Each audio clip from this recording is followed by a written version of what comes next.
Grâce à cette vidéo, vous aurez une vue approfondie de la fonction TextReader et de la façon de l'optimiser par rapport à votre situation.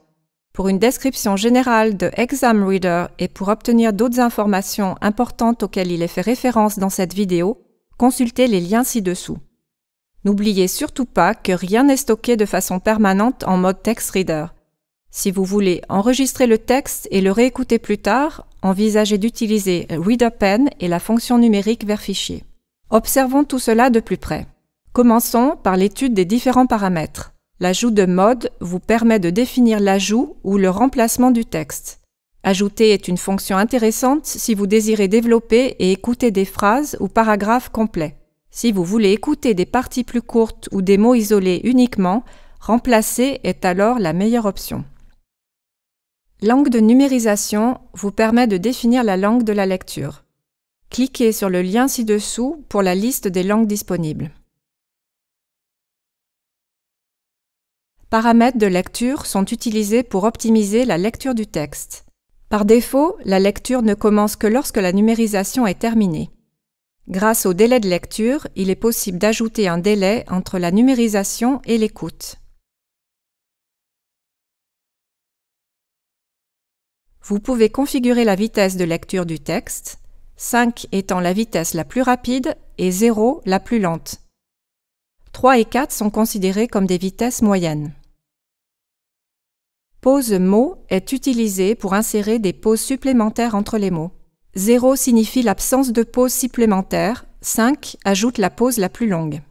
Pause ponctuation est également utilisée pour ajouter des pauses supplémentaires, mais seulement lors de la présence d'une virgule, d'un point-virgule, d'un point d'exclamation ou d'un point d'interrogation. 0 signifie l'absence de pause supplémentaire, 5 ajoute la pause la plus longue. Le texte sera lu dès la fin de la numérisation, mais la lecture sera interrompue si vous continuez de numériser d'autres lignes. Pour faciliter le suivi visuel de la lecture, chaque mot doit être mis en évidence lors de sa lecture. Manqua à l'appel. Pour une nouvelle écoute, appuyez sur le bouton de droite pour récapituler depuis le début et appuyez sur OK. La décision prise, ils firent venir les chiens, les chats et les rats du voisinage. Personne ne manqua à l'appel. Alternativement, déplacez le curseur n'importe où et appuyez sur OK pour réécouter une partie du texte. Personne ne manqua à l'appel. Si un mot est particulièrement complexe, il est possible de faire un zoom visuel et de l'entendre prononcer séparément. Sélectionnez le mot, appuyez sur le bouton OK et maintenez la pression. Personne. Manqua. Maintenant, examinons ce que nous pouvons obtenir de ces paramètres de lecture. Réduisons tout d'abord la vitesse de lecture. Personne ne manqua à l'appel. Reconfigurons la vitesse, mais ajoutons des pauses entre les mots.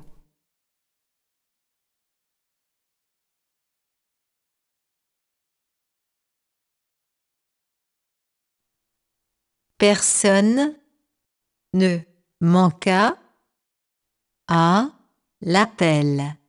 Supprimons les pauses mots et vérifions les pauses ponctuation. Faites attention à la pause supplémentaire avant et après la virgule, lors de la nouvelle écoute du texte.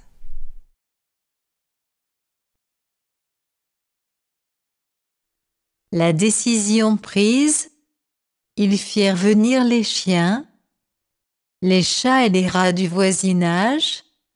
Personne ne manqua à l'appel. Délai de lecture ajoute une pause supplémentaire après le balayage et vous permet d'avoir un temps supplémentaire pour passer de la numérisation à la lecture.